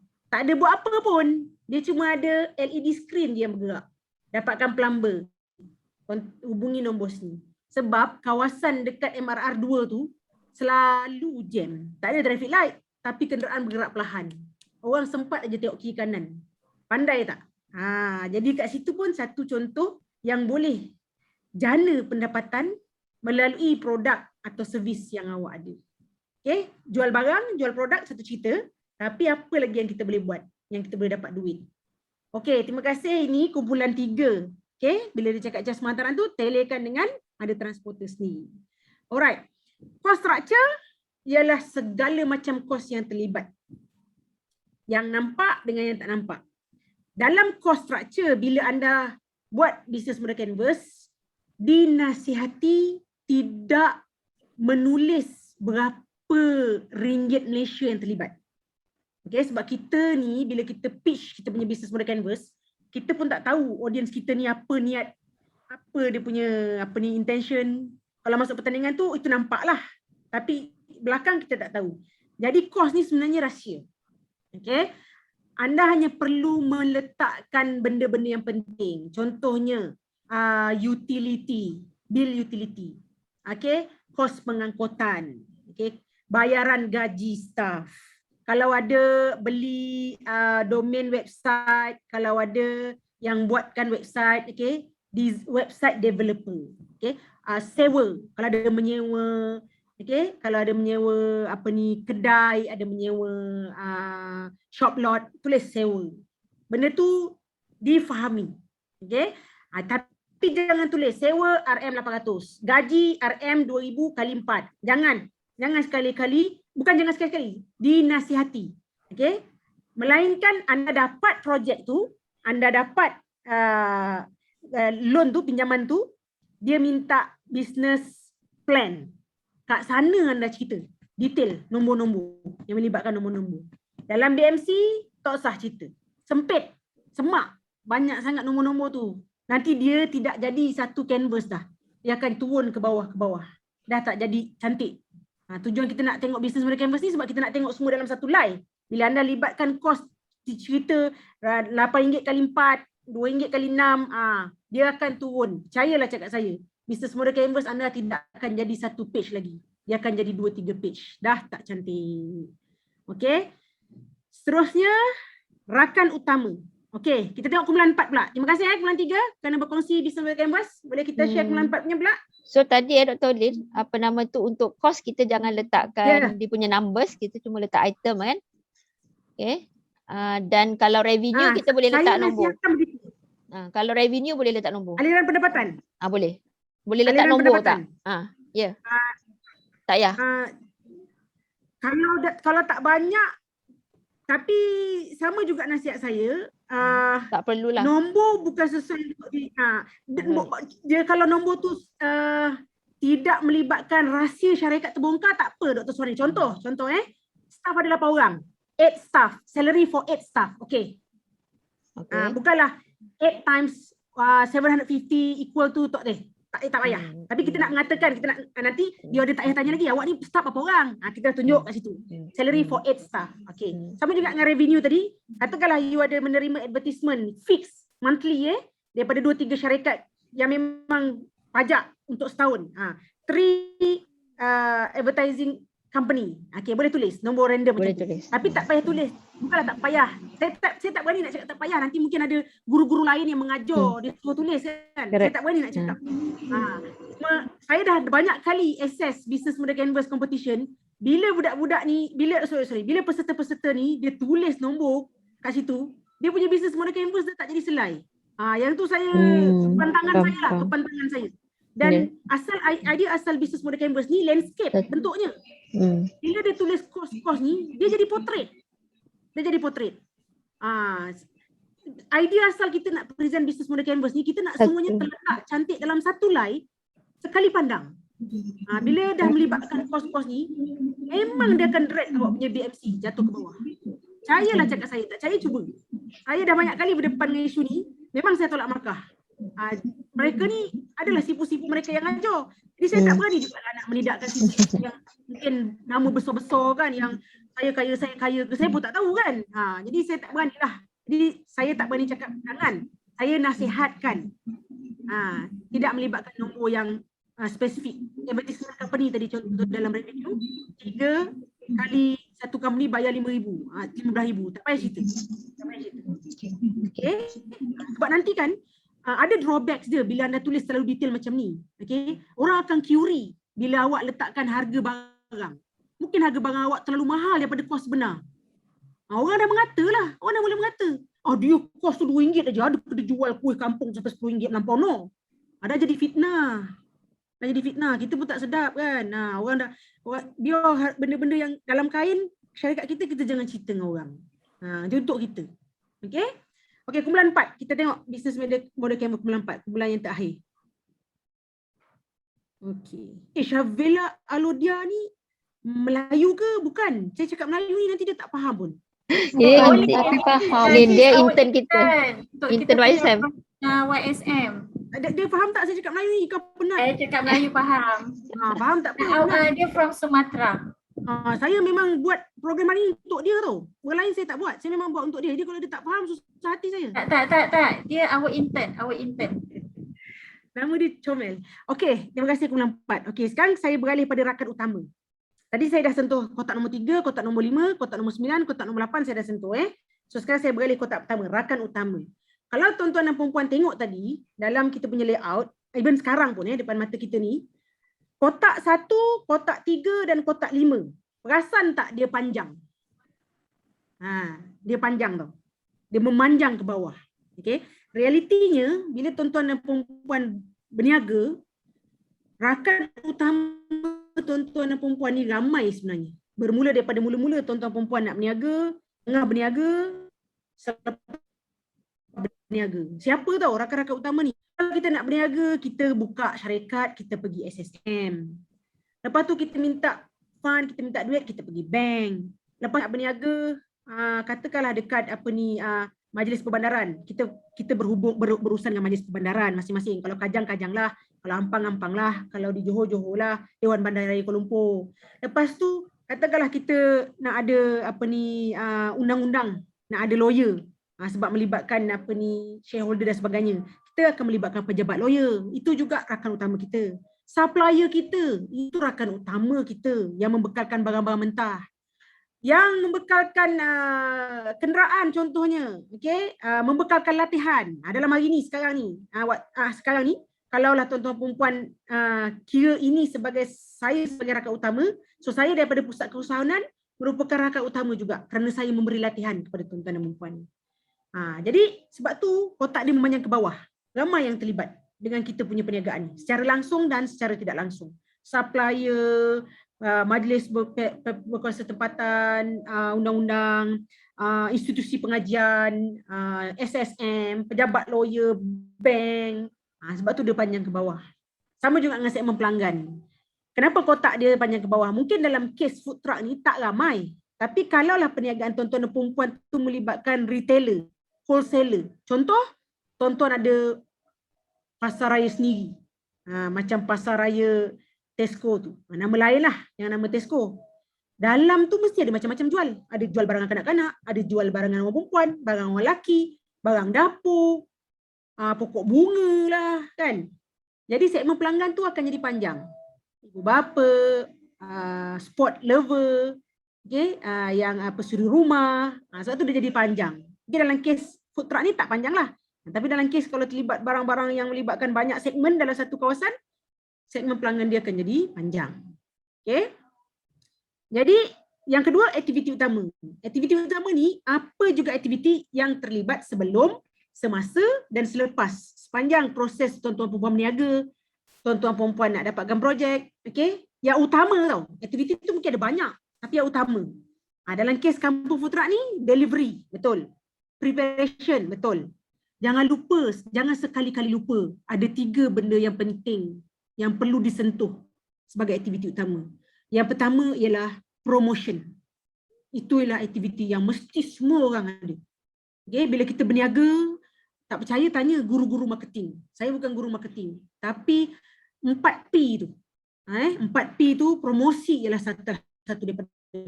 Itu ialah aktiviti utama yang jangan sekali-kali tuan-tuan dan puan lupakan dalam business model canvas. Okay, promotion. Yang kedua, financial management. Okay, financial management. Iaitu pengurusan. Busuk-busuk pun tuan-tuan dan perempuan berniaga, kalaulah tak ada sistem yang betul untuk keluar masuk duit, tuan-tuan dan perempuan akan duduk depan TV sambil tengok rancangan pukul 7 tu, ngira.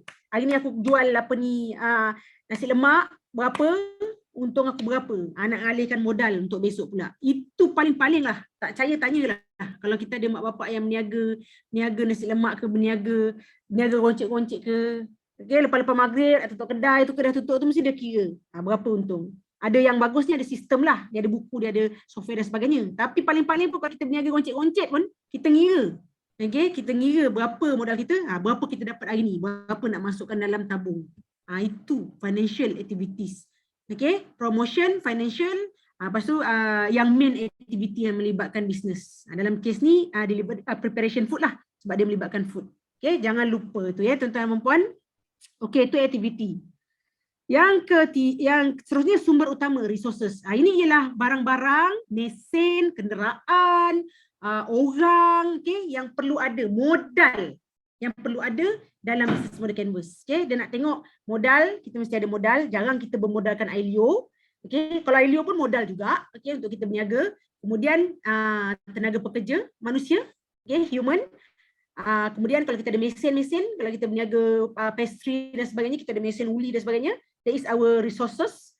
And then kalau kita ada secret rahsia, contoh macam secret recipe. Secret recipe itself is their resources in term of intellectual property. Itu ialah sumber utama yang perlu diletak. Kalau ada food truck, dalam kes ni food truck, bahan mentah. Okay? Mungkin boleh dicadangkan kepada kampung food truck untuk mempatentkan dia punya logo. Contoh, kat situ boleh masukkan sebagai sumber utama dia punya copywriting. Okay? Ada soalan tak? Tak ada soalan? Saya masih di talian Dr. Suhani? Ya, masih. Saya takut saya lost. Okay.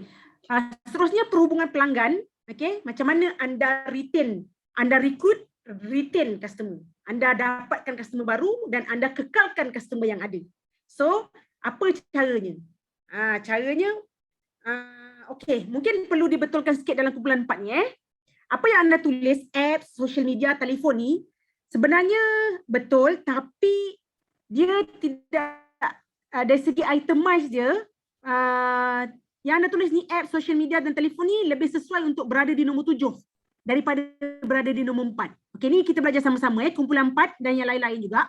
Perhubungan pelanggan ni ialah cara. Okey, mungkin betul platform yang digunakan ialah app, social media dan telefon, tapi item yang perlu anda letakkan bukan perkataan ini. Okey, sebaliknya customer review. Itu yang perkataan yang betul untuk anda letak. Macam mana anda menjaga perhubungan pelanggan. Manakala app, social media dan telefon ini ialah bahagian saluran, channel, macam mana pelanggan boleh sampai kepada anda. Melalui apps, melalui social media, melalui telefon. WhatsApp lah, saya faham telefon tu WhatsApp lah. Okey, pelanggan boleh tahu. Okey, anda ada social media. Okey, anda ada WhatsApp business. Tapi untuk mengekalkan hubungan dengan pelanggan, item yang betul untuk diletak ialah customer review. Okey, atau words of mouth, discount rate, hadiah birthday. Cuba anda perhatikan syarikat-syarikat ramai dah ada buat dah. Kalau anda pergi cuci kereta kan, dia bagi anda satu kad, anda cuci 9 kali ke 10 free.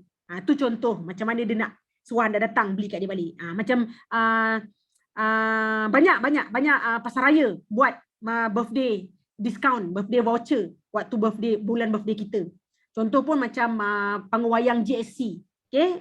Memang setiap kali birthday saya akan dapat 2 tiket free sepanjang bulan tu untuk pergi. Just tunjuk saya punya my card, dia tahu birthday saya bulan 2, saya dapat 2 tiket free untuk tonton apa juga filem. Okay? Ada yang bagi diskaun pada bulan birthday. Okay? Ada yang bagi hadiah. Itu macam mana? Dan didapati rakyat Malaysia ni memang sukalah pada benda-benda yang promosi, yang percuma. Tak percaya tanyalah diri sendiri. Tak payah tanya orang sebelah tak payah tanya. Tanya diri sendiri je. Beli Hari satu, ni 99. Hari ni 99 betul ni. Hari ni 99. Hari ni baru 8, besok 99. Hari ni baru 8. Hari ni dah 99. Hari ni lah. 99. Tiap-tiap hari main kat TV. Takkanlah sikit pun tak terpasak dalam kepala kita kan. Lagi pula bulan ni 99 Jackie Chan bersusah payah cakap Melayu. Belilah di Shopee. Punya berapa kali kad tu Jackie Chan nak cakap tu kan. Jadi benda-benda macam ni yang orang Malaysia dia dah kaji dah, memang suka. Beli satu percuma satu. Okay. Closing deal. Okay, bila dah nak tutup malam-malam tu, kalau kita jual makanan, takkanlah pukul 9 pun kau jual nak mahal lagi kan. Kita nak kasih clear makanan kita. Jadi kita bagi diskaun harga runtuh. Berebutlah orang datang, sukalah orang. Jadi itu cara macam ni kita nak retain customer ataupun kita recruit customer baru, customer relationship. Bawah tu saluran, channel. Macam mana pelanggan nak dapatkan kita. Satu melalui online, yang tadi tu app, social media dan sebagainya. Yang kedua offline. Kalau ada kedai, kedai lah. Kalau ada warung, warung lah. Kalau ada pop-up stall lah. Okay, itu basically saluran 2, offline dengan online. Okay, saya rasa saya dah sentuh semua dah. Daripada nombor 1 sampai nombor 9. Cuba kita tengok. Terima kasih kumpulan 4. Sekarang saya nak kongsi dengan tuan-tuan dan puan-puan. Macam mana saya buat untuk kampung food truck ni. Okay ni. Saya share pula. Okay, ini yang asal ini yang asal. Tuan-tuan perempuan nampak tak? Ke sebab tulisan dia putih tak nampak? Nampak tak? Nampak tak? Nampak tak? Nampak. Nampak tapi sebab tulisan dia putih kot. Dia macam Saya tukar. it's okay lah, it's okay. Tak apa. Kalau slideshow besar se. Tak apa. Sekejap je benda ni. Kalau suruh Dr. Suhani lambat. Saya buat tak apa. Sempat lagi Okay. Auto ni bila kita pilih apa ni design ni automatik dah jadi putih mendatang tu kan. Tapi saya maklumlah mungkin tak berapa nampak. Okay, saya hitamkan Okay. Sekarang ni nampak tak sikit? Okay. Okay. So ini saya nak cerita tau. Ini yang asal. Ini ialah business model canvas yang asal saya masuk pertandingan. Kalau tuan-tuan perempuan nampak, perasan tak bawah rakat utama tu, tengok dekat kotak rakat utama tu ada RBC KFT Rosailin. Okay, saya bentang business model canvas ni untuk pertandingan Real Business Challenge Kementerian Pembangunan Luar Bandar tahun 2017. Saya bawa business model canvas ni. Pertandingan ni, ni saya cerita tadi pasal 3 minit. Sebab pertandingan ni, okay, BMC ni hantar 2 minggu awal pada penganjur. Pada hari kejadian tu, saya ada 5 minit je untuk present. Kalau 5 minit saya cerita daripada rakan utama, tak habis cerita. Tapi pada hari kejadian tu, masa tu saya tak belajar lagi daripada mana-mana. Saya terfikir sendiri masa tu. Kau bagi aku 5 minit je nak present benda ni, banyak ni kan. Macam mana nak buat ni? Okey, saya dapat idea. Apa yang penting untuk saya present. Saya present yang tengah dulu, tawaran nilai. Sebab dia ada yang hantar business model canvas masa tahun ni, dia ada 220. Okey. Lepas tu bila dia dah tengok first impression, dia downsize-kan ke 150. Bila 150 tu, dia pecah berapa bilik, seorang 5 minit je boleh present, baru dia pilih layer keempat 80. Saya berjaya menembusi 80 teratas. Tapi lepas tu, bila dah pergi ke venture capitalismenya, ada lagi yang power-power lah. Yang power-power. Kita ni masa tu rookies lah. Memang tahun 2017 saya baru nak masterize tentang business model canvas ni. Tapi dapat top 80 tu saya dah satu achievement lah bagi pihak saya. Okay, so ini ialah yang asal business model canvas. Kalau tuan-tuan dan perempuan tengok rakan utama, ada pembekal stok, ada PBT tadi saya cerita PBT tu pihak berkuasa tempatan, pemilik operator, tapak perniagaan, pembuat food truck. Food truck yang buat food truck ni pun saya punya rakan utama tau. Bukan kuih je yang buat food truck tu. Yang set upkan food truck tu untuk saya. Agensi-agensi kerajaan, peguam. Okay, kat sini mungkin saya tertinggal. Okay, mari kita masukkan sama-sama. Okay, kita tambah baik business model canvas food truck ni, kita letak sini bank. Bank. Okay. Tadi tak ada bank. Sebab masa ni kita operate, kita pakai modal sendiri. Bila ditanya saya tu, awak tak ada buat pinjaman mana-mana? Tak ada. Tu saya pitching ni sebab saya nak menang. Saya cakap kan.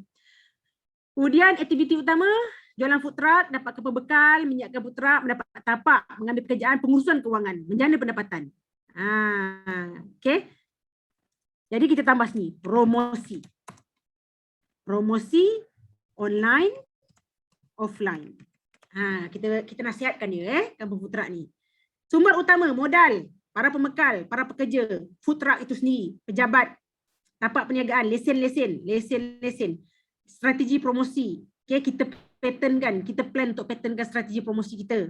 Okay, biar lain daripada orang lain. Standard procedure pun sama juga. Bila kita ada food truck tu, di mana-mana food truck tu sama je standard procedure dia. Macam dekat fast food, KFC, ada standard procedure.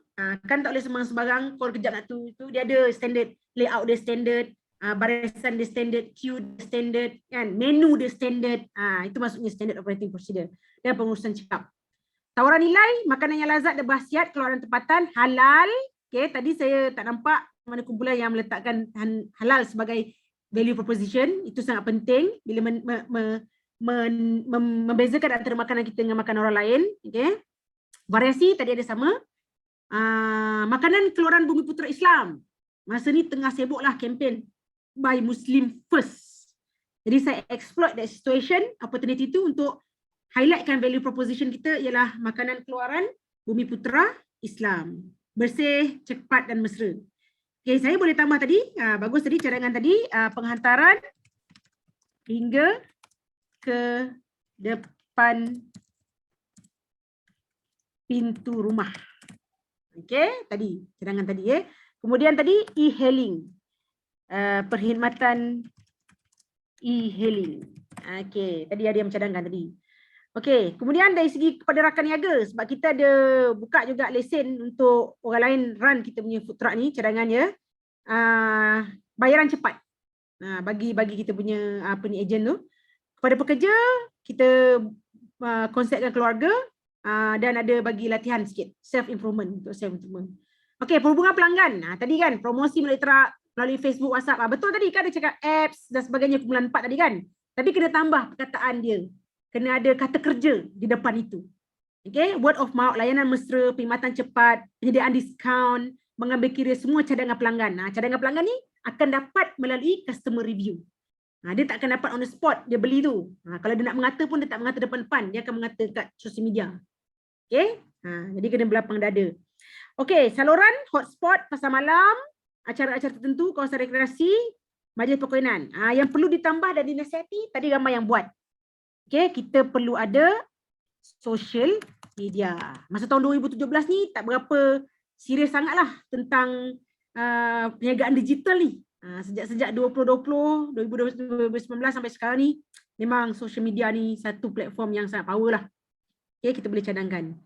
Okay, jadi pengunjung segmen kita ada penduduk taman, majlis perkahwinan, jabatan kerajaan, okay, pasar malam, pasar tani, masjid, sekolah. Okay, tengok bila saya tambah tadi kan, bila saya tambah tadi dah tak nampak dah struktur kos dengan aliran pendapatan. Nampak tak?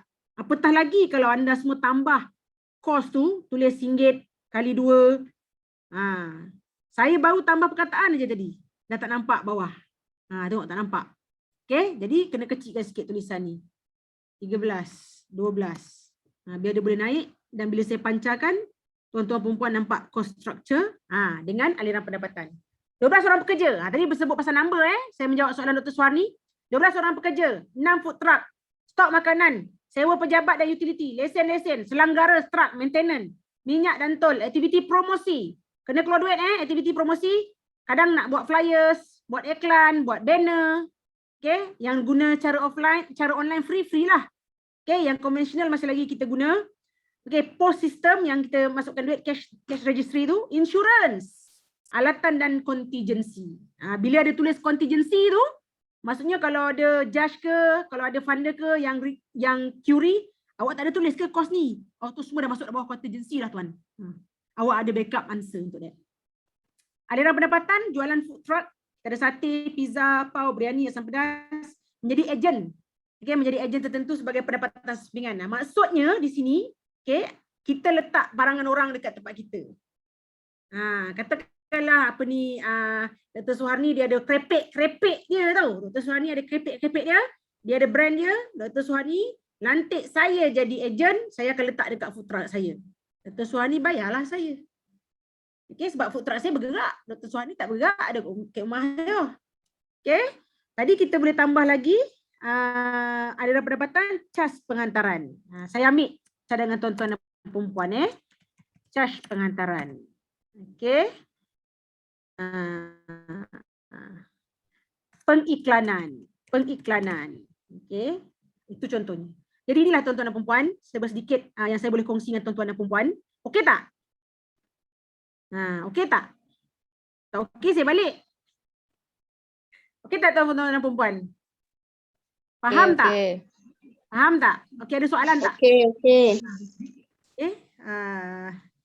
Jadi sebagai kesimpulannya, saya refresh balik apa yang saya kongsi dengan tuan-tuan dan perempuan tadi. Kenapa BMC ni saya share sikit. Sebab BMC ni dia sangat fokus, dia jelas dan ringkas, mencapai kehendak sasaran pelanggan, mengurangkan risiko kegagalan. Macam mana dia boleh kata kurangkan risiko kegagalan? Kita dah tengok, okay, kos kita berapa ringgit? Aliran pendapatan kita berapa ringgit? Adakah aliran pendapatan kita boleh menampung kos kita dan dalam masa yang sama kita boleh beruntung? Semua kita nampak atas satu canvas. Jadi dia boleh, kalau kita kira, alamak kos lagi tinggi daripada pendapatan kita, kat mana kos yang kita boleh kurangkan? Mungkin daripada 12 staff, kita perlu 8 je staff. Jadi dah kurang belanja situ. Mungkin dari segi food truck, 12. Tadi food truck tadi 6. Kita boleh kurangkan kepada 3 saja. Yang lain kita jual lah di rumah, panggil e-hailing untuk hantar. Ataupun kita create transporter kita sendiri untuk hantar. Dapat pendapatan. Nanti kita nampak. Dan kerangka saintifik ini terbukti fungsinya. Dari sudut akademik, BMC ni kita panggil framework lah. Dan nyata terbukti. Yang nombor 5 tu point untuk academician. Academician Okey, itu dari segi kesimpulannya kenapa saya ajar BMC, kenapa YSM menjemput saya share dengan tuan-tuan dan perempuan pasal BMC. Itulah saya nak cerita. Habislah cerita saya. Okey, kalau tak ada apa-apa soalan, alright, tuan-tuan dan perempuan, saya minta maaf lah kalau ada sepanjang saya mengendalikan perkongsian ilmu pada petang ni, saya ada lebih gurau, menyentuh hati dan perasaan tuan-tuan dan perempuan dari segi yang tak berapa baik, saya minta maaf. Kalau tuan-tuan dan perempuan jatuh cinta dengan saya dah kahwin, anak saya 4 dah, nak jadi besan boleh, menantu tak dapat tu dah. Dah ada yang punya tu. Jadi saya boleh dihubungi di nombor ini kalau tuan-tuan dan perempuan nak tanya, nak mungkin segan nak bertanya pada hari ini, tapi ada nak dapatkan nasihat dan sebagainya, insyaAllah saya dah letakkan nombor telefon saya di chat box tu. Okey. Saya boleh juga pancarkan juga apa ni nombor saya ni. Paling penting Okay. Jadi basically kita ucapkan terima kasih kepada Dr. Rozailin di atas sampaiannya yang bersemangat, bersemangat sampai saya pun rasa macam nak buat AMC terus lah lepas ni, apa nama tu, ini kira perempuan sangat bertuah sebab ini kita kata webinar tapi nampak cara Dr. Lin mengendalikan ini lebih kepada training, sebab kita ada breakout room, kita ada aktiviti, jadi alhamdulillah. Jadi apa nama tu sedikit kalau dilihat tajuk yang kami letak adalah marketing plan using BMP, pelan pemasaran melalui BMC, disebabkan oleh kalau nak ikutkan pelan pemasaran tu dokumen tu memang tebal, banyak ayat panjang. Jadi sebenarnya salah satu kebaikan BMC macam Puan Olin Dr. Olin dah cakap tadi, ringkas, maknanya one page saja dah cukup daripada ada berhelai-helai kertas yang kita kena karang kan. Lepas tu kalau kita nak buat apa-apa perubahan pun senang, kita boleh tengok balik dan mungkin ada benda yang kita boleh adjust berdasarkan selai kertas tu saja.